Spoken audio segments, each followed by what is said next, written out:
Chapter 1, The Tools of Geography, 1.1, Introduction. In the early 1800s, the United States was just starting to expand across North America. No American had ever crossed the land that lay west of the Mississippi River. This vast area was mostly a huge blank space on the map. To find out about the land, Meriwether Lewis and William Clark led a team of explorers on a journey to the Pacific Ocean. Lewis and Clark mapped mountains and rivers as they crossed them. They collected samples of wildlife and plants. They also learned about the Native Americans of the West and how they lived. In many ways, today's geographers are explorers like Lewis and Clark. They study the natural features of the land, the sea, and even the sky. They try to understand the way people interact with the world around them. For example, they look at where people choose to live and why. They study the way people use Earth's resources, such as forests, water, and minerals. They explore the advantages that come with living in cities or in the country. Often they use maps as a basic tool for recording information and making new discoveries. In this chapter, you will learn how to use different kinds of maps. You will see how maps can show information about people and places on Earth. You will use these tools throughout your own study of geography.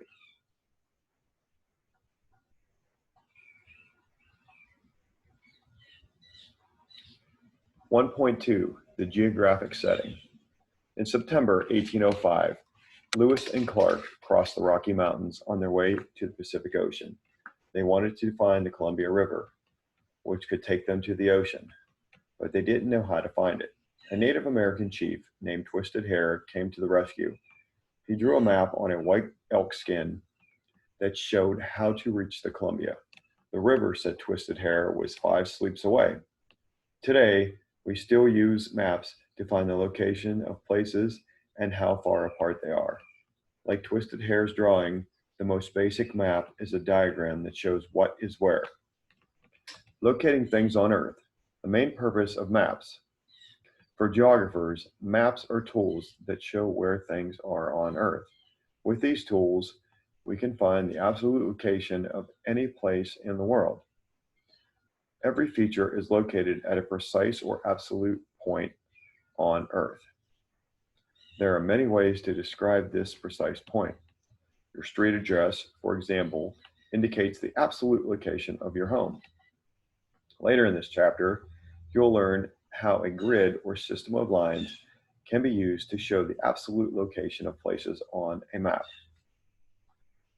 Maps also show the relative location of places on Earth. This is the location of one place compared to another. For instance, one place might be located east or west of another place. You probably use relative location when you give directions. Suppose you want to tell a friend how to find the street where you live. You might tell her to go down a main street and turn right 1 block past the park. You would be telling her your street's location relative to a place she knows well. Distortion. The big problem with maps. Maps are great tools, but they're not perfect pictures of Earth's surface. Maps are 2-dimensional or flat. Earth is 3-dimensional and shaped like a sphere, much like an orange. The only way to show a round Earth on a flat map is by stretching some parts of it. This changes the shape, size, and position of its features. These changes are called distortion. The picture at the right shows how severe this distortion can be. One way geographers deal with this problem of distortion is to use globes. Because they are spheres, globes are better models of the whole Earth than maps. They show the size, shape, distance, and directions of places on Earth very accurately. Unfortunately, globes cannot show a lot of detail without becoming huge. Maps can show smaller areas of Earth and include much more detail. In addition, maps are much easier than globes to carry around. A second way to deal with distortion is to use map projections. A map projection is a particular way of showing Earth on a flat surface. All map projections have some kind of distortion. For example, a projection that accurately shows the sizes of places will distort their shapes. One that shows accurate shapes will distort sizes and distances.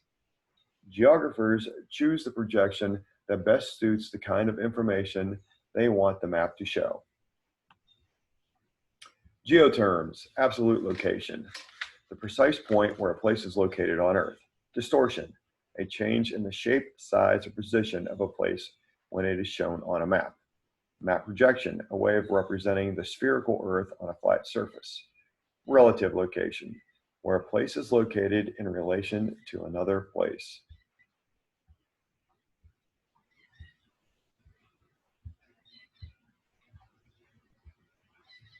One point three, map titles and symbols.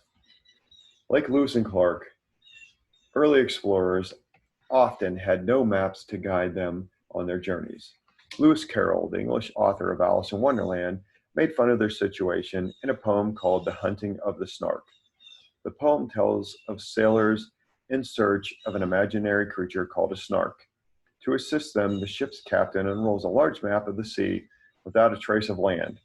The snark hunting sailors, Carroll wrote, were much pleased when they found it to be a map that they could all understand, a perfect and absolute blank. Luckily for us, maps are not blank. Instead, they are filled with information.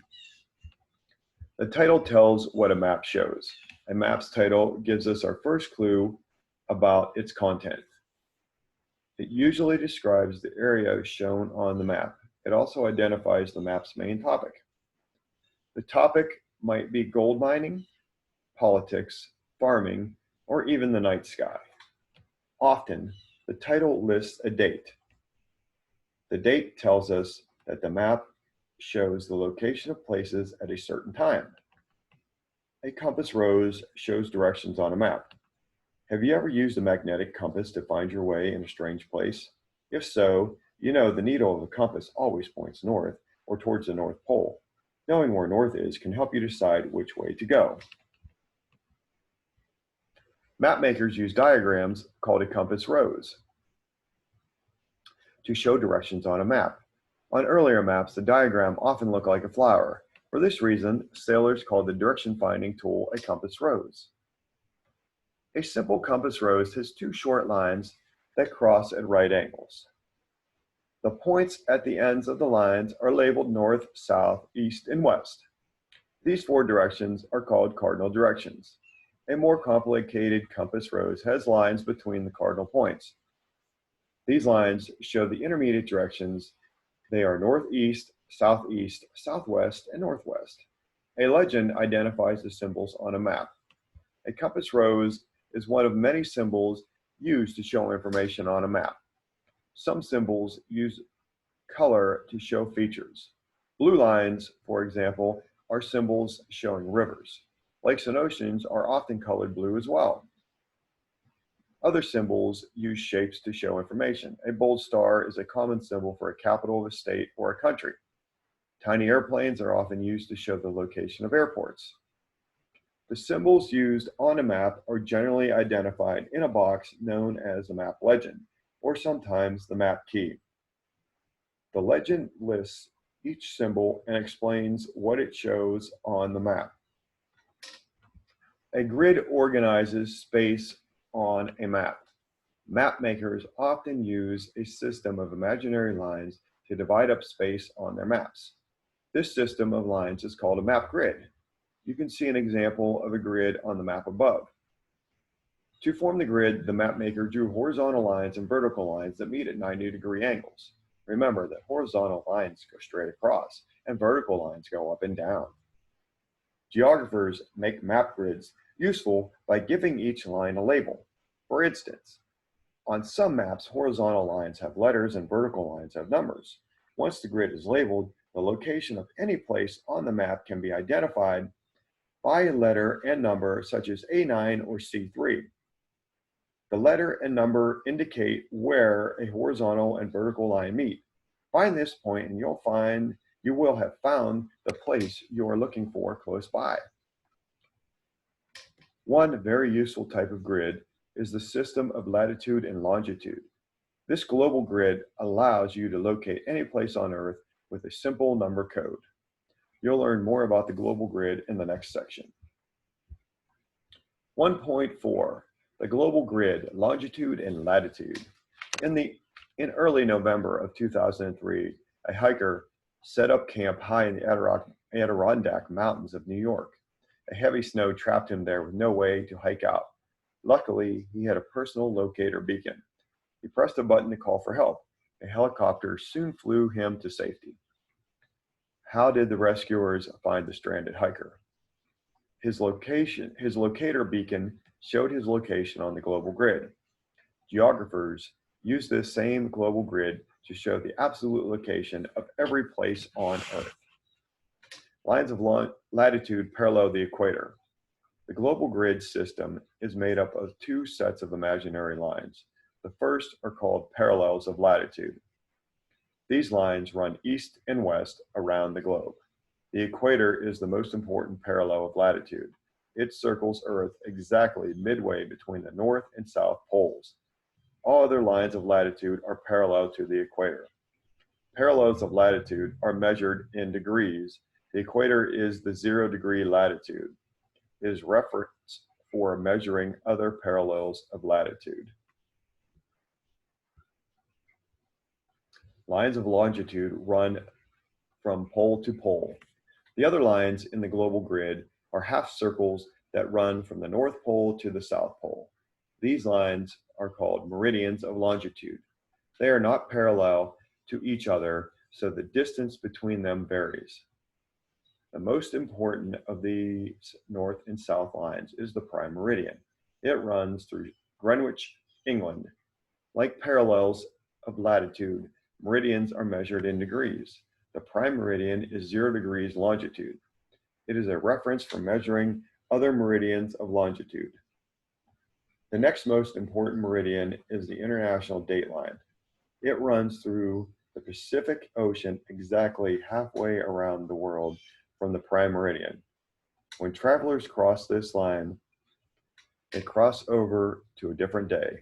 Travelers moving west across the line go forward a day. Travelers moving east across it go back a day.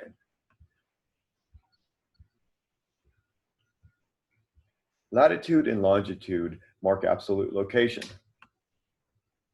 The numbering system of this global grid makes it easy to locate any place on Earth.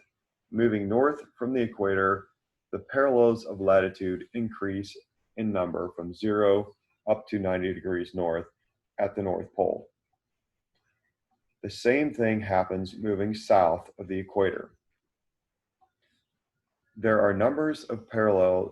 number of parallels increase 0 to 90 degrees south at the South Pole. 1 degree of latitude covers about 69 miles or 111 kilometers. Meridians of longitude start at 0 at the prime meridian. Going east from there, the numbers on the lines of longitude increase until they reach 180 degrees at the international date line. These numbers are labeled east. The same thing occurs going west from the prime meridian. The numbers increase until they reach 180 degrees at the date line and are labeled west. The absolute location of any place on Earth can be described as the meeting point of a parallel of latitude and a meridian of longitude. The numbers of these lines are the geographic coordinates of a place. These coordinates are like a street address of your house. They tell exactly where the place is located. 1.5, dealing with distances. Map scale. In Ithaca, New York, there is a winding path called the Sagan Planet Walk. The path takes people past models of the sun and the planets. In less than a mile, walkers pass through a model of the entire solar system. The model shrinks the vast distances of space to make them easier to understand. For instance, people can see that the planet Mars is about 1.5 times Earth's distance from the sun. A map does a similar thing for the area it shows. A scale on the map tells you the distances on the map compared to the actual distances on Earth. How map scale affects details. A map can be large scale or small scale. A large scale map gives you a close-up view of a small area. It shows lots of detail. You can use a large scale map to find a store in a mall or a neighborhood street or on a neighborhood street. A small scale map shows a large area but with fewer details. Small scale maps are best for finding your way between cities, states, and larger areas. Estimating distance on a map scale. A map scale appears on most maps. The scale tells you how to read the distance on the map. For instance, an inch on a map might equal 10 miles on Earth. The map scale is usually made up of two short lines with notches on them. One line measures distance in miles, the other in kilometers. The easiest way to use a map scale is to make a scale strip. Take a strip of paper and place it under the map scale. Mark the scale's notches on the paper and label the marks with the numbers of miles or kilometers. Then place your strip with the 0 mark at one point on the map. Line up the strip with a second point. Now read the closest number on your strip to the second point. You've just figured out the distance between 2 points.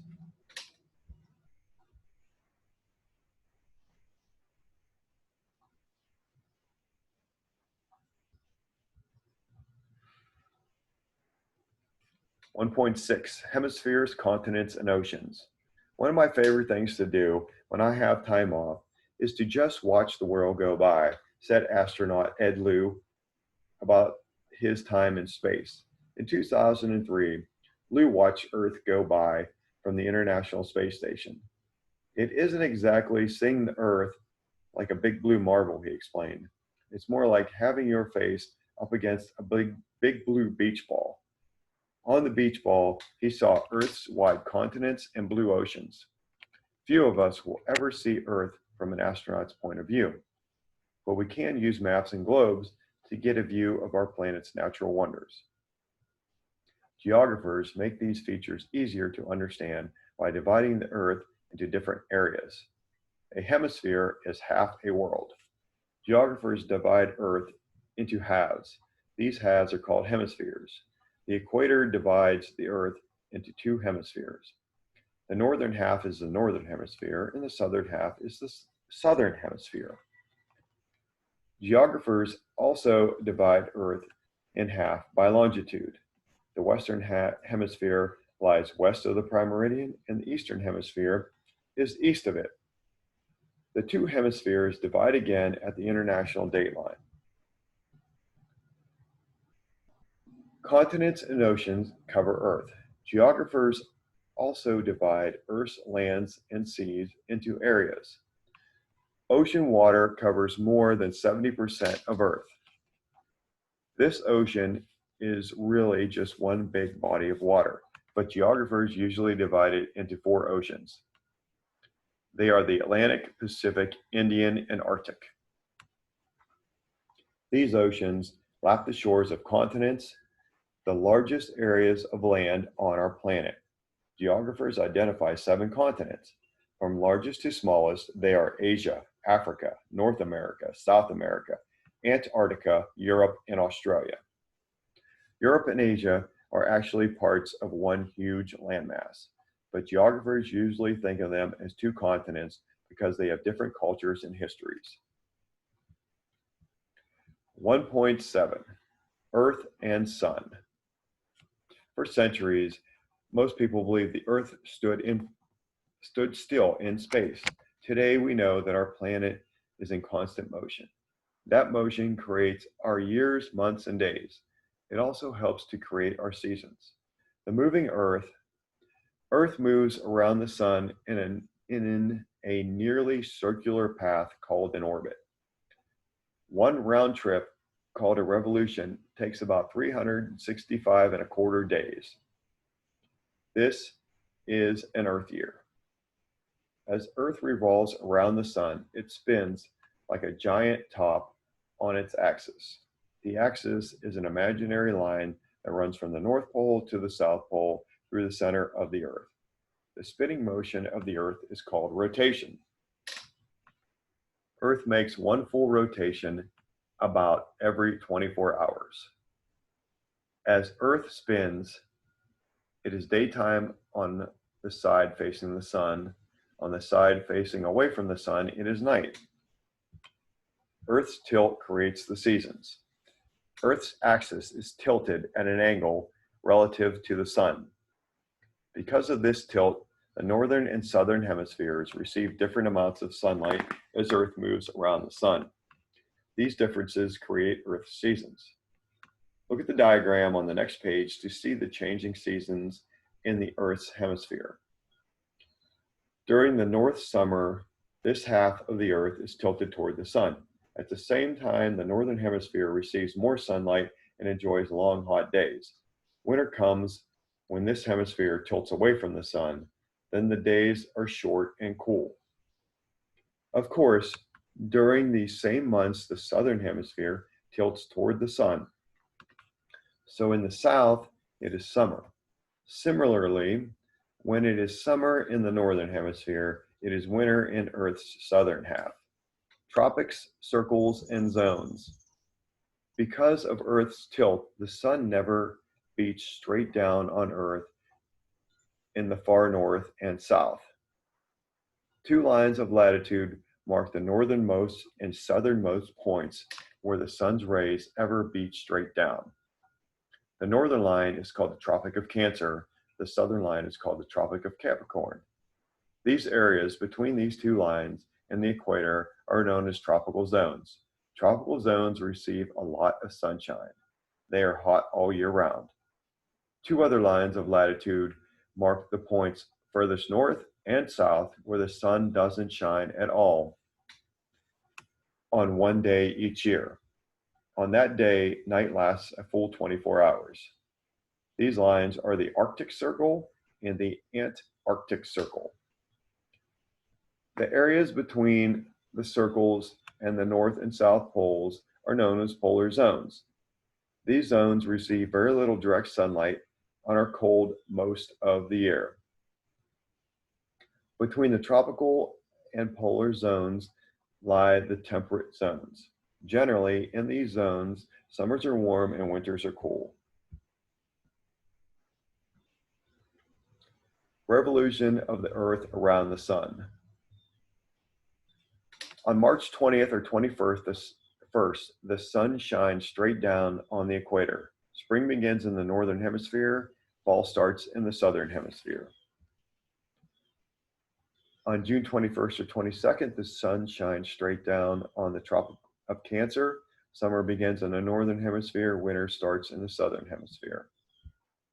On September 22nd or 23rd, the sun shines straight down on the equator again. Fall begins in the northern hemisphere and spring starts in the southern hemisphere.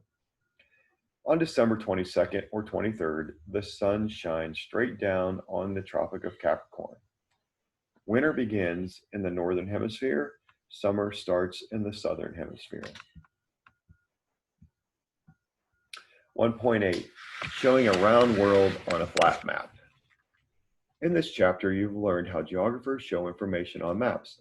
A map's title, legend, and symbols can help you understand what the map shows. You learned how geographers describe where a place is in terms of its absolute location. The global grid allows map makers to indicate the exact location of any place on Earth using lines of latitude and longitude. Map scales are useful for describing the relative location of two places. Using a scale, you can estimate about how far two places are from each other. All flat maps have distortion. Geographers use maps to show features of Earth, such as oceans and continents. But every flat map involves some distortion. The size or shape of land masses may be distorted. The distances between places may not be accurately shown. To deal with distortions, map makers use different map projections. Many projections are named after the map makers who designed them. For example, Arthur Robinson designed the Robinson projection. The world map on page 19 is a Robinson projection map. It is a popular projection because it balances the distortions of size and shape. It is in this way, it gives a fairly accurate picture of the world. You can see several map projections on this page and the next. Note how each projection does some things better than others. As you look at them, think about what type of information each map projection might show best.